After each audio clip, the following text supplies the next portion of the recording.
Paula Williams with ABCI. Happy Wins Wednesday. Today I wanted to talk about marketing assets, and especially old marketing assets, and how valuable they can be. A lot of us are always producing new content. ABCI, my company, produces 2 videos a week, and we also produce a ton of tip sheets and a ton of materials. But sometimes you don't need to create new materials, you just need to optimize what you already have, and that can be just as good or even better. We're all into recycling these days, so this article is all about that, or this episode is all about that. So I'm going to give you 3 examples of ABCI materials that have performed well over time.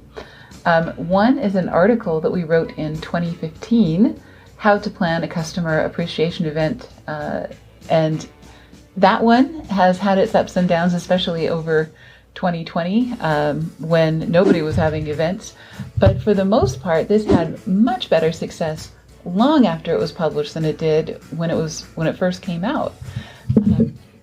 I don't know if you've seen the Guardians of the Galaxy movies, where they use the soundtrack from the 1970s and things like that. So a lot of those songs have become a lot more popular again, because they're fantastic, and because people just need to rediscover them. You just need to keep popping those up in people's feeds and giving them another opportunity to see them. So also, search engine optimization gives you an opportunity to make sure that people are finding those old assets, those old articles, old videos, and things like that for the keywords that you include. And this one happened to be customer appreciation events is something that people look for a lot when they're thinking about aviation marketing.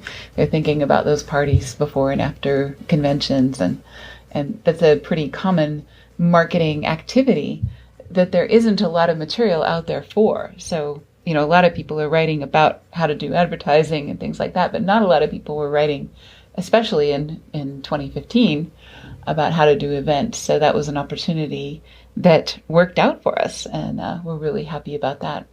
Another one is an article that was written back in 2013, and this is actually a paper that John had done for school. He was in the MBA program with the David Eccles School of Business at the University of Utah.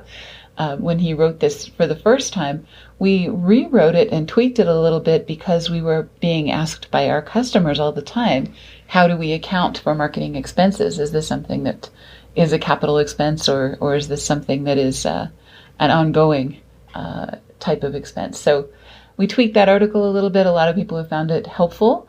And once again, it's become much more successful in its later years than it was when it was young. So that's good news for us. Another one is a video that we wrote in 2019, Aviation Marketing for Brokers. Now, I think the reason that this succeeded as well as it did is because it is a niche that there's not a lot of material in. There's not a lot of material that's focused specifically for the audience of aviation brokers. So that worked out really, really well for us.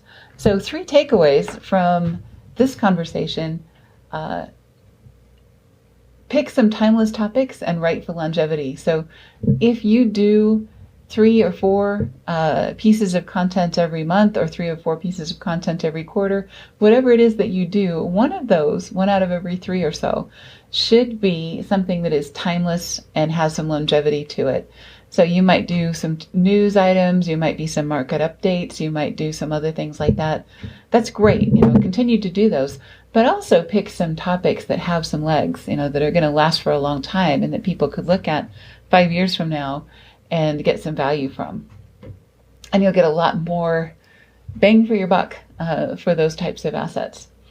The second takeaway is you want to produce a lot of content, and you want to pay attention to what takes off. So if you're looking at your SEMrush reports, if you're one of our customers or one of our marketing lab members, you get a report each month with the performance of your website and other things. And look at your Google Analytics under behavior content. You can see, and you can make that time frame up to a year or more, and then see what are your most popular topics and articles and things like that over time. so that you can create more like that. So you see what takes off, see what lasts a long time, and make more content like that. And then the third takeaway is to keep tweaking the optimization of those articles. So check your reports, see how well they're performing for certain keywords. If there's been an update in a Google algorithm or something along those lines, you can make a little change, sometimes in the metadata or something like that in that article that will make a big difference. So just because you wrote it in 2013 or 2015, you can always go back and change one little thing and make that perform a whole lot better. And that actually is a really, really low effort way of getting a lot more mileage out of an old high quality piece of content. So keep tweaking the optimization. You can do like Throwback Thursdays on the social media and link to your old articles, link to something that might still be valuable. And you might want to connect it or tie it in to a current news item or something that's happening now so that people can see how that's still relevant. So that's 3 examples of content that has stood the test of time and 3 takeaways about how you can make your own materials last longer and have a longer useful life. See you next week.